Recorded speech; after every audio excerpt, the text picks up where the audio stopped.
الحمد لله رب العالمين والصلاة والسلام على سيد الأنبياء والمرسلين أما بعد وأعوذ بالله من الشيطان الرجيم بسم الله الرحمن الرحيم يا أيها الذين آمنوا قوا أنفسكم وأهليكم نارا وقال النبي صلى الله عليه وسلم من ولد له ولد فليحسن اسمه وأدبه وإذا بلغ فليزوجه أو كما قال علیہ الصلوۃ والسلام۔ حضرات گرامی بزرگان محترم، اسٹیج پر تشریف فرما حضرات علماء کرام، شعراء اعظام، اس باوقار مجلس کے باوقار صدر محترم، مدرسہ رحمانیہ سپول کو جس عظیم ثبوتوں پر فخر ہے، ناز ہے، ان میں سے ایک عظیم ثبوت مدرسہ رحمانیہ سپول کے حضرت مولانا مفتی قمر عالم صاحب دامت برکاتہ العالیہ، جن کی صدارت میں یہ پروگرام کامیابی کی طرف رواں دوا ہے۔ اللہ رب العزت ان کو صحت و عافیت کے ساتھ بہت دیر تک امت اور ملت کی فلاح و بہبود کا کام کرنے کے لیے قبول و منظور فرما لے۔ حضرات گرامی، بات شروع کرنے سے پہلے 3 باتوں کی طرف توجہ دیجیے۔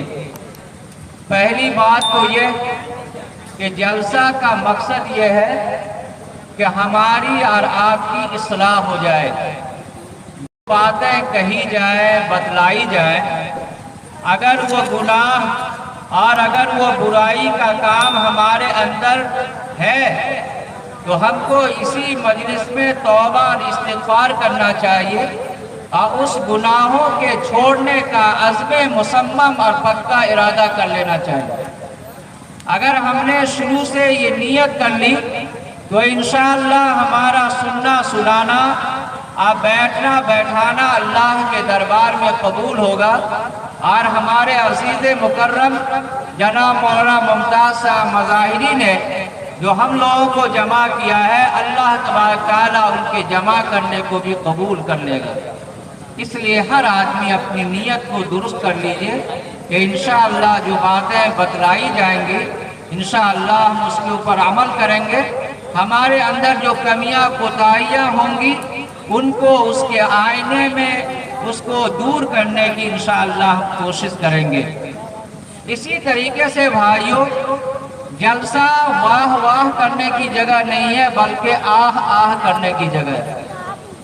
آہ آہ کرنے والوں کی دن بدن کمی ہوتی جا رہی ہے، اللہ اللہ کہنے والوں کی دن بدن کمی ہوتی جا رہی ہے، جس کی وجہ سے آئے دن ہمارا اور آپ کا معاملہ کہاں سے کہاں جا رہا ہے اس سے ہم اور آپ اچھی طرح واقف ہیں۔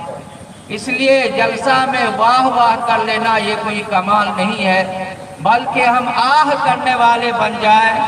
اللہ کی رضا اور خوشنودی حاصل کرنے والے بن جائیں، جو پیغام دیا جائے اس کو دل میں جگہ دینے والے بن جائے، تب انشاءاللہ اس گاؤں کا یہ جلسہ ہمارے لیے اور آپ کے لیے اللہ کے دربار میں بہت قبول ہو جائے گا۔ اسی طرح سے بھائیوں، ہم اپنے ان تمام بزرگوں کا، اپنے تمام عزیزوں کا، اپنی ماں اور بہنوں کا دل کی گہرائی سے شکریہ ادا کرتے ہیں جو دین کی محبت میں، قرآن و حدیث کی محبت میں یہاں جمع ہوئے ہیں۔ اللہ رب العزت آپ کے جمع ہونے کو قبول فرمائے اور ان علماء کرام کی برکت سے ہر آنے والی بلا اور مصیبت اور پریشانی کو اللہ رب العزت دور فرما دے۔ آخری بات کہنے کے بعد پھر حدیث اور قرآن کی جو آیت پڑھی گئی ہے اسی بابت انشاءاللہ بات شروع ہوگی۔ ہمارے بہت سارے اساتذہ کرام یہاں موجود ہیں۔ حضرت مولانا محمد قاسم صاحب مظفر پوری رحمۃ اللہ علیہ جو ہم جیسے سینکڑوں اور ہزاروں کے استاد تھے، اللہ تبارک تعالیٰ ان کو غریق رحمت کرے اور جنت الفردوس کا فیصلہ فرمائے۔ جب کسی گاؤں میں جاتے تھے اور وہاں کی مسجد کو دیکھتے تھے تو کہتے تھے کہ وہاں کی دینداری کا اندازہ لگتا ہے، اور وہاں کے لوگوں کے ذوق کا، شوق کا، نمازی کو دیکھ کر کے کافی خوشی ہوا کرتی تھی۔ نہ جانے پورے علاقے میں الحمدللہ اب اللہ کی مسجدیں کو اللہ کا گھر ہی نہیں بلکہ اللہ کا بنگلہ بھی کہا جا سکتا ہے۔ آئیے، جملہ میں اپنی طرف سے نہیں کہہ رہا ہوں، صدر مسلم پرسنل بورڈ کے تیسرے صدر حضرت مولانا قاضی مجاہد الاسلام صاحب علیہ رحمہ فرمایا کرتے تھے کہ میں جب ساؤتھ کے علاقے میں جاتا ہوں تو مجھے اللہ کی مسجدیں اللہ کا گھر ہی نہیں بلکہ اللہ کا بنگلہ سمجھ میں آتا ہے، لیکن جب میں اپنے علاقے میں جاتا ہوں تو اللہ کا گھر، اللہ کی مسجدیں اللہ کا گھر ہی سمجھ میں آتا ہے۔ حضرت کا مقصد یہ تھا کہ جس طرح سے ہم اپنے گھروں کو بنانے سنوارنے میں اور اس کو عالیشان بنانے کی کوشش کرتے ہیں، اسی طرح سے اللہ کا گھر ہمارے گھروں سے عالیشان ہونا چاہیے۔ نہ جانے یہاں کیا دقت ہے، کیا پریشانی، ہم کو تو معلوم نہیں، لیکن اس کے بعد اگر آنا ہو تو آپ تمام حضرات سے یہ درخواست ہے کہ اللہ کا گھر اللہ کے شایع نشان ہو اور ہمارے گھروں سے عالی شان ہو، عظیم الشان ہو، اس بات کی کوشش کیجئے۔ اگر کوئی بیچ میں کوئی دقت، کوئی پریشانی بھی ہو تو اس کو مل جل کر کے حل کرنے کی کوشش کیجئے۔ اللہ تبارک تعالیٰ اللہ کے گھر کو آباد کرنے اور اس کو ہر طرح سے آرام دہ بنانے کی اللہ تعالیٰ توفیق عطا فرمائے۔ حضرات گرامی، آج کے جلسے کا جو عنوان ہے وہ تعلیمی بیداری۔ تعلیم آپ جانتے ہیں کہ تعلیم روشنی ہے، نور ہے، جہالت تاریکی اور ظلمت ہے۔ جس قوم نے تعلیم کو، ایجوکیشن کو، شکشا کو اپنایا،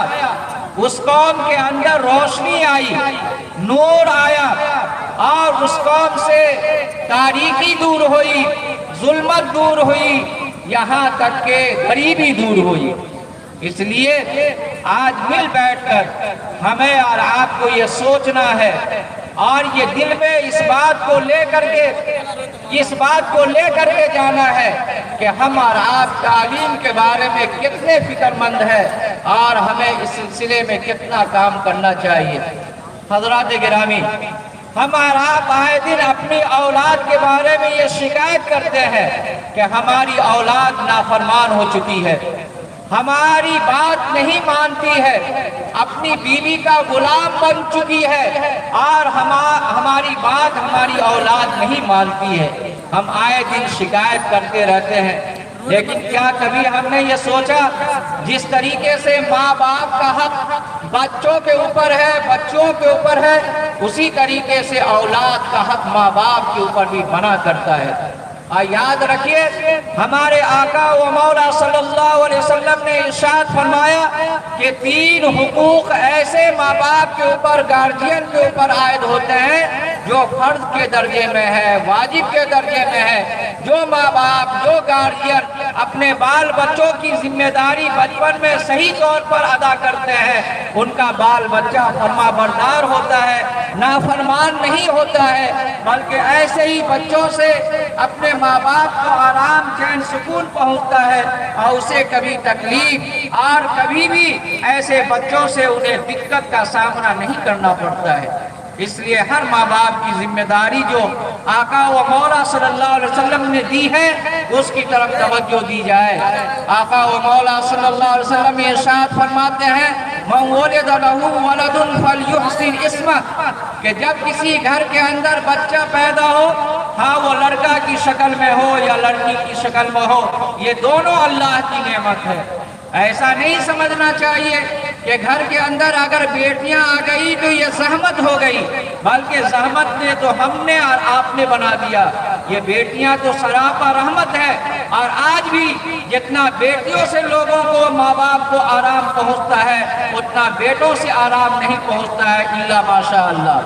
اور اللہ رب العزت نے قرآن کریم کے اندر پہلے بیٹیوں ہی کا تذکرہ فرمایا ہے، تب اس کے بعد بیٹوں کا تذکرہ فرمایا ہے۔ اللہ تعالیٰ ارشاد فرماتے ہیں یَهَبُ لِمَن يَشَاءُ إِنَاثًا، اللہ تعالیٰ جس کو چاہتے ہیں لڑکیاں ہی لڑکیاں دیتے ہیں، وَيَهَبُ لِمَن يَشَاءُ الذُّكُورَ، اور جسے اللہ تعالیٰ چاہتے ہیں بیٹا ہی بیٹا دیتے ہیں، اور جسے اللہ تعالیٰ چاہتے ہیں دونوں عطا فرماتے ہیں۔ أَوْ يُزَوِّجُهُمْ ذُكْرَانًا وَإِنَاثًا، جس کو چاہتے ہیں اللہ تعالیٰ بیٹا اور بیٹی دونوں عطا فرماتے ہیں۔ آگے اللہ تعالیٰ فرماتے ہیں وَيَجْعَلُ مَن يَشَاءُ عَقِيمًا، اور جس کو اللہ تعالیٰ چاہتے ہیں باج بنا دیتے ہیں۔ لاکھ دوا ہو رہی ہے، حکیم اور ڈاکٹر سے علاج کرایا جا رہا ہے، لیکن اللہ اگر دینا نہ چاہے اولاد تو دنیا کی کوئی طاقت اسے اولاد نہیں دے سکتی۔ اس لیے بھائیوں، بزرگوں اور دوستوں، جب اولاد کا بیٹیوں کی شکل میں ہو یا بیٹوں کی شکل میں ہو، سب سے پہلی ذمہ داری ماں باپ کے اوپر یہ ہے کہ اس کا اچھا نام رکھا جائے۔ اچھے نام کے بارے میں آقا و مولا صلی اللہ علیہ وسلم نے ارشاد فرمایا اِنَّ أَحَبَّ الْأَسْمَاءِ عِندَ اللَّهِ عَبْدُ اللَّهِ وَعَبْدُ الرَّحْمَانِ، اللہ کے نزدیک سب سے پسندیدہ نام اگر کوئی ہے وہ عبداللہ اور عبد الرحمن ہے، اور اسی حدیث کے اندر ہے کہ حارث اور حمام ہے۔ اس لیے اچھا نام رکھنا اور اچھے نام کا اثر آدمی کی ذات پر، آدمی کے کردار پر پڑا کرتا ہے۔ مشہور حدیث کی کتاب ہے مسلم شریف، اس کی ایک شرح ہے، اس شرح کے اندر میں نے پڑھا حضرات علماء کرام صدر محترم موجود ہے، حضرت نے لکھتے ہوئے یہ کہا کہ آدمی کے اوپر اس کے نام کا اثر اتنا پڑتا ہے کہ حضور صلی اللہ علیہ وسلم کے چچاؤں میں اللہ رب العزت نے دو چچا کا نام اسلامی تھا، اس لیے اللہ رب العزت نے ان دونوں کو ایمان کی توفیق عطا فرمائی، اور وہ حضرت عباس ہیں اور حضرت امیر حمزہ رضی اللہ عنہما اجمعین ہیں، کہ ان دونوں کو اللہ رب العزت نے ایمان کی دولت سے سرفراز فرمایا۔ باقی کسی کا نام کچھ تھا، کسی کا نام کچھ تھا، اللہ تبارک تعالیٰ نے انہیں ایمان کی دولت عطا نہیں فرمائی۔ اس لیے بھائیوں، آج نیٹ کی دنیا سے، گوگل بابا کے ذریعے سے ہم یہ چاہتے ہیں کہ اپنے لڑکوں اور اپنی لڑکیوں کا نام رکھ دیں، اور یہ سمجھتے ہیں کہ ہم بہت اچھا نام رکھ رہے ہیں۔ اس لیے حضرت مفتی محمود الحسن صاحب رحمت اللہ علیہ نے اپنے ملفوظات میں یہ لکھا ہے کہ ایک آدمی کو قرآنی نام رکھنے کا، اپنی بچی کے لیے نام رکھنے کا بڑا شوق پیدا ہوا۔ اس لیے پہلے سال جب بچی پیدا ہوئی تو اس نے یہ کہا کہ میں اپنی بچی کا نام خیریرہ رکھوں گا، اور جب دوسری بچی پیدا ہوئی تو انہوں نے اپنی بچی کا نام خیریرہ رکھا۔ یہ کہاں تک جا رہا ہے ہمارا نظام؟ ہماری قوم کے لوگ کہاں تک جا رہے ہیں؟ ایک تو قرآنی نام بھی رکھنا ہے کہ اس کا کیا معنی ہے، کیا مطلب ہے۔ قرآن میں تو فرعون کا بھی تذکرہ ہے، فرعون کا بھی نام ہے، اور دوسرے غیر لوگوں کا بھی تذکرہ ہے۔ کیا ہم اپنے بچوں کا نام انہی لوگوں کے نام پر رکھیں؟ اس لیے بھائیوں، سب سے پہلی ذمہ داری یہ ہے کہ ہم اپنے بچوں اور اپنی بچیوں کا اچھا نام رکھیں، اس لیے کہ اچھا نام کا اثر اس کی ذات پر، اس کے کردار پر پڑا کرتا ہے۔ اور یہ اچھا نام کہاں ملے گا؟ انہی علماء کرام کے پاس، انہی ائمہ اعظام کے پاس۔ آپ آئیے ان علماء کرام کے پاس، اپنے امام سے پوچھ کر ان سے بامانہ نام طے کر کے اور اپنے بچوں اور اپنی بچیوں کا نام رکھیے۔ حضور صلی اللہ علیہ وسلم نے جس نام کے بارے میں بتلایا کہ سب سے بدترین نام ہے، ان اخن الاسماء عند اللہ یسمى ملک الاملاک، سب سے بدترین نام اگر کوئی ہے روئے زمین پر تو وہ ہے جس کا نام ملک الاملاک رکھ دیا جائے، جس کا ترجمہ آپ کر سکتے ہیں شہنشاہ۔ لیکن بڑے افسوس کے ساتھ یہ کہنا پڑتا ہے کہ ہمارے معاشرے میں، ہمارے سماج میں شہنشاہ نام کا آدمی بھی مل جائے گا، حالانکہ حضور صلی اللہ علیہ وسلم نے براہ راست اس طرح کے نام رکھنے سے منع فرمایا ہے۔ اس لیے بھائیوں، اپنے علماء سے، اپنے پڑھے لکھے لوگوں سے اپنے بچوں اور اپنی بچیوں کا نام رکھائیے، یہ پہلی ذمہ داری۔ میں بہت تیزی سے آگے کی طرف میں اپنی بات کو بڑھاتا ہوں، اس لیے کہ حضرات علماء کرام کے قیمتی بیانات کو ہمیں سننا ہے، اور انشاءاللہ جب تک دعا نہ ہوگی اس وقت تک یہاں سے اٹھنے کی کوشش بھی نہیں کرنا ہے۔ دوسری ذمہ داری آقا و مولا صلی اللہ علیہ وسلم نے ارشاد فرمایا وَعَلَّمَهُ وَأَدَّبَهُ، کہ ہر ماں باپ کی، ہر گارڈین کی ذمہ داری ہے کہ اس کی اچھی تعلیم و تربیت کا انتظام کرے۔ یہ اس سلسلے میں بڑی غفلت، بڑی لاپرواہی ہو رہی ہے۔ ہم اور آپ یہ سمجھتے ہیں کہ اپنے بچوں کو ہم انگلش میڈیم میں دے دیں گے تو ہمارا بچہ بڑا نام پیدا کرے گا، اور ایسے بچے کو ہم قرآن کی تعلیم نہیں دیتے ہیں، دینیات کی تعلیم نہیں دیتے ہیں، مکتب اور مدرسہ اور مسجد میں بھیج کر کے دینیات کی بنیادی تعلیم سے ہم انہیں محروم رکھتے ہیں۔ خود ہمارے علم کے مطابق ایسے بہت سارے ماسٹر ابھی بھی ہیں جسے قرآن پڑھنا نہیں آتا، انہیں اچھی طرح انگریزی آتی ہے، ہندی آتی ہے، دیگر زبان آتی ہے، اردو کے نام پر ان کی بحالی بھی ہو گئی ہے، لیکن انہیں قرآن پڑھنا نہیں آتا۔ یہ ڈوب مرنے کی بات ہے بھائیو، یہ ہمارے علم کے مطابق ہے، ہمارے تجربے کے مطابق ہے، اور ابھی بھی ایسے لوگ، ایسے گاؤں کے لوگ آتے ہیں۔ جب دارالفتہ میں لوگ آتے ہیں فتویٰ لینے کے لیے تو حضرت سے میں بہت ہی مؤدبانہ میں یاد کرتا ہوں، میرا یہ تلخ تجربہ ہے کہ اتفاق سے ایک گاؤں سے فریقین میرے پاس آئے، طلاق کا معاملہ ہو گیا تھا۔ میں نے یوں ہی برسبیل تذکرہ یہ کہا کہ کلمہ یاد ہے یا یاد نہیں ہے؟ میں پورے یقین کے ساتھ، پورے اعتماد کے ساتھ سچ میں بول رہا ہوں، نہ شوہر کلمہ سنا سکا اور نہ بیوی کلمہ سنا سکی، دونوں میں سے کسی کو کلمہ تک یاد نہیں۔ اور ہم یہ سمجھتے ہیں کہ تعلیم گھر گھر پہنچ گئی، ہم یہ سمجھتے ہیں کہ ہمارے جماعت کے ساتھیوں نے گھر گھر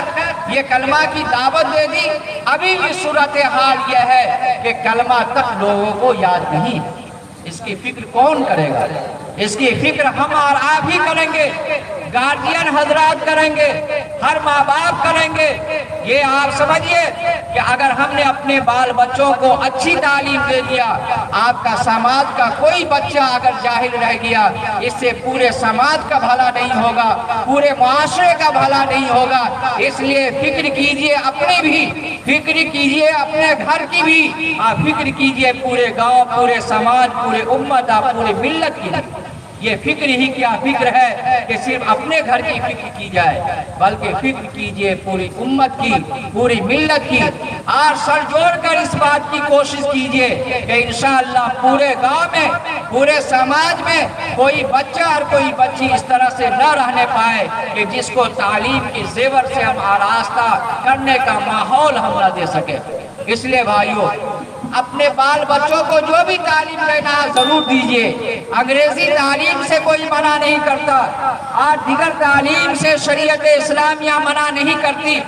آپ اچھا ڈاکٹر بنائیے، اچھا انجینئر بنائیے، پروفیسر بنائیے، ماسٹر بنائیے، جو بنانا ہے سو بنائیے، لیکن آپ کا بچہ ڈاکٹر بعد میں ہو، پہلے مومن ہو، پہلے مسلمان ہو۔ آپ کا بچہ چاہے جو بھی اعلیٰ سے اعلیٰ تعلیم حاصل کر لے، لیکن اس کے دل کے اندر کلمہ طیبہ لا الہ الا اللہ محمد رسول اللہ صلی اللہ علیہ وسلم ہو، تاکہ فضائے اور ماحول اگر غلط بھی ہو اور غلط ماحول میں بھی جائے، تب بھی اس کلمہ کی دولت اور کلمہ کی وجہ سے کوئی غلط ماحول بھی اس کے اوپر برا اثر نہ ڈال سکے۔ جیسا کہ آئے دن ہم اور آپ سنتے رہتے ہیں، اخباروں کی زینت یہ خبریں بنتی رہتی ہے، اور ہم اور آپ سنتے رہتے ہیں کہ بے عزتی کی داستان اور ایمان فروشوں کی داستان اور ایمان سے ہاتھ اور ایمان کو بیچنے والوں کی داستان ہم آئے دن سنتے رہتے ہیں۔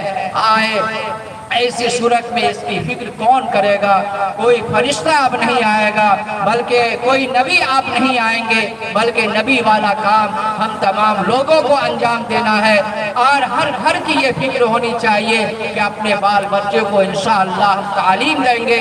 اور انگریزی تعلیم یا ہندی تعلیم دینے سے پہلے ہم اپنے بال بچوں کو قرآن کی تعلیم اور دینیات کی تعلیم سے انشاءاللہ آراستہ کریں گے۔ آپ مغرب کے بعد سے سن رہے تھے بعض بچیاں اسماء حسنہ سنا رہی تھی،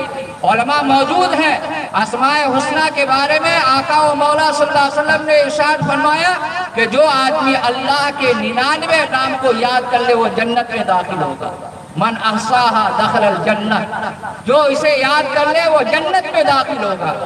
40 احادیث سنا رہی تھی، 40 احادیث کے بارے میں آقا و مولا صلی اللہ علیہ وسلم نے ارشاد فرمایا کہ کل قیامت میں اسے عالم اور فقیہ بنا کر کے اٹھایا جائے۔ یہ آپ ہی کے تو بچے ہیں، آپ ہی کے سماج کے تو بچے اور بچیاں ہیں، چھوٹی چھوٹی عمر میں کتنی محنت ہمارے مولانا ممتاز صاحب اور ان کے دیگر رفقا کرا رہے ہیں، اس لیے یہ قابل قدر ہے۔ اور آپ لوگ یہ غنیمت سمجھیے، ان کی عزت، ان کا اکرام کیجئے، اور ان کے ساتھ جو دشواریاں اگر کوئی دقت ہے تو سب مل جل کر کے ان دقتوں کو، دشواریوں کو دور کرنے کی کوشش کیجئے۔ ایک بات بڑی ہی محبت کے ساتھ، بہت ہی عاجزانہ میں یہ درخواست کرتا ہوں کہ آپ اپنے بچوں کو، اپنی بچیوں کو تعلیم میں تو لگا دیتے ہیں لیکن اس کی تربیت کی فکر نہیں کرتے اور اس کی دیکھ ریکھ نہیں کرتے۔ آج موبائل نے ہمارے گھروں کے اندر وہ برائیاں عام کر دی ہے جو برائیاں کسی زمانے میں ہمارے گھروں کے اندر نہیں آ سکتی۔ کل اگر کسی گھر کے اندر، اگر پچھلے زمانے میں اگر ٹی وی کا انتظام کیا جاتا تھا، اگر وہاں سنیما کا کوئی اڈا اگر ہوا کرتا تھا تو پورے معاشرے کے لوگ اسے برا سمجھتے تھے۔ لوگ سمجھتے تھے کہ یہ کیسا مسلمان ہے کہ جس کے گھر کے اندر ٹی وی لگی ہوئی ہے، لیکن بھائیوں آج ہر ہاتھ کے اندر یہ موبائل کی شکل میں یہ سنیما گھر موجود ہے، یہ برائی کا اڈا موجود ہے۔ اگر ہم نے اس موبائل کا صحیح استعمال کیا تو اس کا استعمال کرنا صحیح ہوگا، اور اگر اسی موبائل سے ہم نے گانا سنا، اسی سے اگر ہم نے فلمیں دیکھی، اسی کا اگر ہم نے غلط استعمال کیا تو اس موبائل کے غلط استعمال کرنے کی وجہ سے ہمارا معاشرہ بگڑ رہا ہے، ہمارا نوجوان بگڑ رہا ہے، اس کی جوانی برباد ہو رہی ہے، اور وہ آئے دن اس طرح کے واقعات آ رہے ہیں کہ الامان الحفیظ۔ اس لیے اگر ہم نے موبائل اپنے لڑکوں کو، اپنی لڑکیوں کو، اپنی بیویوں کو، اپنی بیٹیوں کو اور اپنے دیگر رشتہ داروں کو دے رکھا